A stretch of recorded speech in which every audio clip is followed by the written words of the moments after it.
નમસ્કાર મિત્રો, સ્વાગત છે આપ સર્વનું તમારી પોતાની યુટ્યુબ ચેનલ વિદ્યાશાળામાં.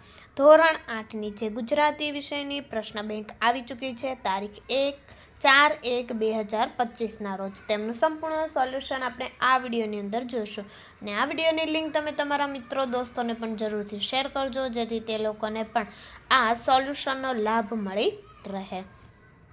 પ્રશ્ન નંબર 1, આપેલા કોઈ પણ એક વિભાગ પસંદ કરીને લખો જેમના ગુણ છે 5. વિભાગ 1. નંબર 1, તમને આવડતા કોઈ એક લોકગીતની સળંગ 5-7 પંક્તિઓ લખો. તો અહીં તમને જો આપેલી છે, દાદા હો દીકરી વાગડમાં દેજો રેસે, વાગડની વઢિયારણ સાસુ દોહણી રે, સેયો કે હમચી. તે સરસ મજાનું લોકગીત અહીં તમને આપેલું છે, જે તમે અહીં જોઈ શકો છો. ત્યાર પછી વિભાગ 2 છે, તેમાં તમને આવડતા કોઈ પણ એક લગ્ન ગીતની સળંગ 5-7 પંક્તિ લખો. આજ મારે આનંદ ઉરના સમાય રે, મારા ઘરે લગ્નના મુહૂર્ત પૂછાય રે. તે સરસ મજાનું તમને લોકગીત અહીં તમને આપેલું છે, જે તમે ધ્યાનપૂર્વક જોઈ અને લખી શકો છો.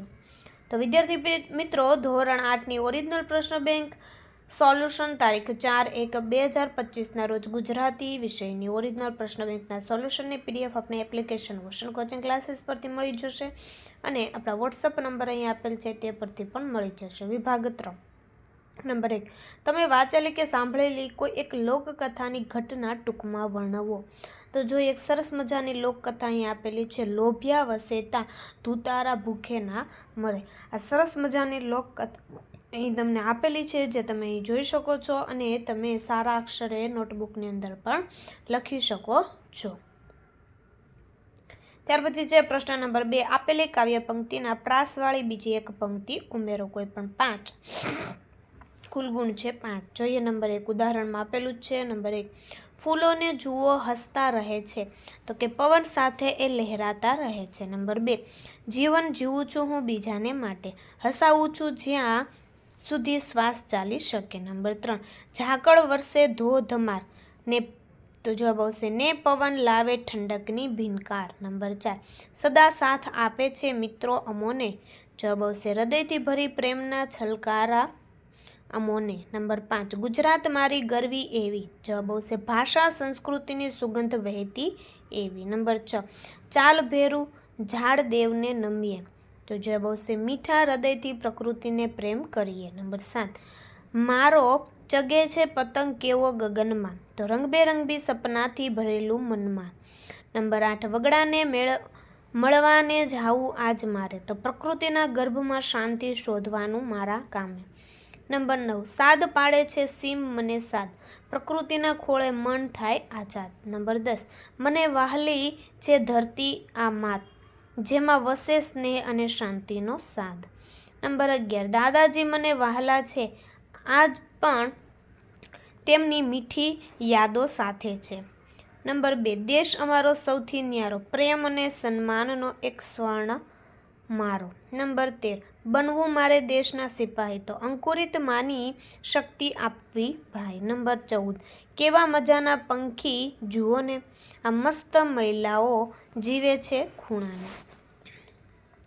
ત્યાર પછી જોઈએ પ્રશ્ન નંબર 3, નીચેનામાંથી કોઈ પણ એક વિભાગ પસંદ કરી ઉત્તર લખો. જેમના ગુણ 5.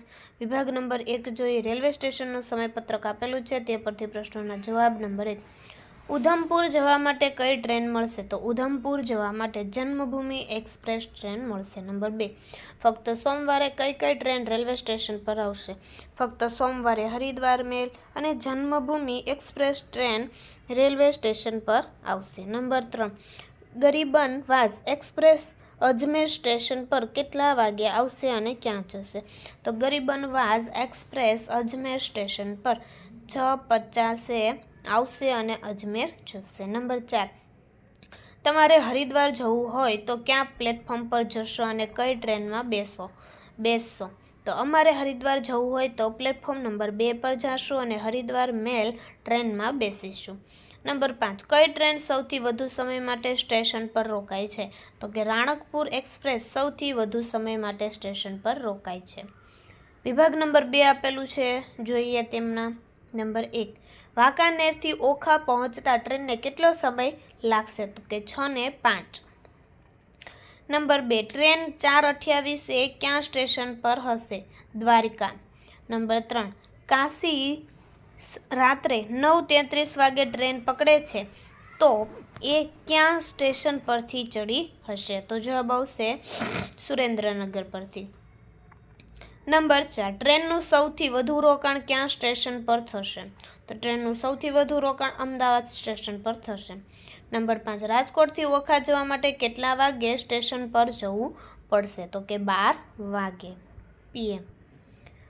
વિભાગ નંબર 3 જોઈએ તેમના સમયપત્રક આધારે પ્રશ્નોના જવાબ. નંબર 1, ગુરુવારે દાદર જવા માટે ટ્રેન મળશે કેમ? કે ગુરુવારે દાદર જવા માટે ટ્રેન મળશે નહીં, કેમ કે ગુરુવારે દાદરની ટ્રેન નથી. નંબર 2, મીનાને પુરી જવા ક્યાં દિવસે ટ્રેન મળશે? મીનાને પુરી જવા શુક્ર શનિવારે ટ્રેન મળશે. નંબર 3, ક્યાંથી ક્યાં જતી ટ્રેન સૌથી વધુ સમય સ્ટેશન પર રોકાય છે? તો કે અમદાવાદથી આબુ રોડ જતી ટ્રેન સૌથી વધુ 28 મિનિટ સ્ટેશન પર રોકાય છે. નંબર 4, આબુ રોડ જવા માટેની ટ્રેન ક્યાંથી આવે છે? આબુ રોડ જવા માટેની ટ્રેન અમદાવાદથી આવે છે. નંબર 5, છાયાબેનને સોમનાથ જવા માટે સ્ટેશન પર મોડામાં મોડું કેટલા વાગે પહોંચવું પડશે? તો કે છાયાબેનને સોમનાથ જવા માટે સ્ટેશન પર મોડામાં મોડું 8 ને 10 વાગે પહોંચવું પડશે. વિદ્યાર્થી મિત્રો, પ્રશ્ન નંબર 4 જોઈએ તો કે આપેલી પરિસ્થિતિમાં તમે શું કરશો? લખો કોઈ પણ એક, જેમના ગુણ 5. નંબર 1, તમે ખરીદેલી કઈ વસ્તુ ખરાબ નીકળે તો તમે શું કરો? તો તેમનો અહીં જવાબ આપેલો છે, જે તમે ધ્યાનપૂર્વક જોઈ શકો છો. નંબર 2, ઉત્તરાયણના દિવસે તમારી દોરીથી કોઈ પક્ષી ઘાયલ થાય તો તમે શું કરશો? 5-7 વાક્યો લખો. તેમના પણ અહીં 5-7 વાક્યો આપેલા છે. નંબર 3, ખરાબ અક્ષર સુધારવા તમે શું કરશો? 5-7 વાક્યો લખો. તેમના પણ અહીં 5-7 વાક્યો આપેલા છે.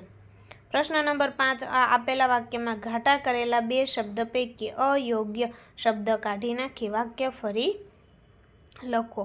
કોઈ પણ 3, જેમના ગુણ 3. નંબર 1, દિવાળીના પર્વ પૂર્વમાં દીવા પ્રગટાવવામાં આવે છે. દિવાળીના પર્વમાં દીવા પ્રગટાવવામાં આવે છે. નંબર 2, સરોવરના નિર્મળ નીરણમાં તરતી માછલીઓ સુંદર લાગતી હતી. તો નીરણ છેકી નાખવાનું એટલે કાઢી નાખવાનું. તો સરોવરના નિર્મળ નીરમાં તરતી માછલીઓ સુંદર લાગતી હતી. નંબર 3, ફાગણ માસની પૂર્ણિમાના દિને હોળીનો તહેવાર આવે છે. ફાગણ માસની પૂર્ણિમાના દિને હોળીનો તહેવાર આવે છે. નંબર 4, અંતે સલીમ બીમારી સામે જંગ જીતી ગયો. તો અંતે સલીમ બીમારી સામે જંગ જીતી ગયો. નંબર 5, યુદ્ધમાં ઘાયલ સૈનિકને રગે રગ કે રંગે રંગ દુખતી હતી. તો યુદ્ધમાં ઘાયલ સૈનિકને રગે રગ દુખતી હતી. નંબર 6, જયને ઢીલા વદને કે વંદને આવતા જોઈને સૌને આશ્ચર્ય થયું. જયને ઢીલા વદને આવતા જોઈને સૌને આશ્ચર્ય થયું. નંબર 7, દાદાએ કહ્યું હંમેશા સંતનો વિજય થાય છે. દાદાએ કહ્યું હંમેશા સંતનો વિજય થાય છે. નંબર 8, સૌના આગ્રહી ઉપવાસીઓએ પાણીગ્રહ કર્યું.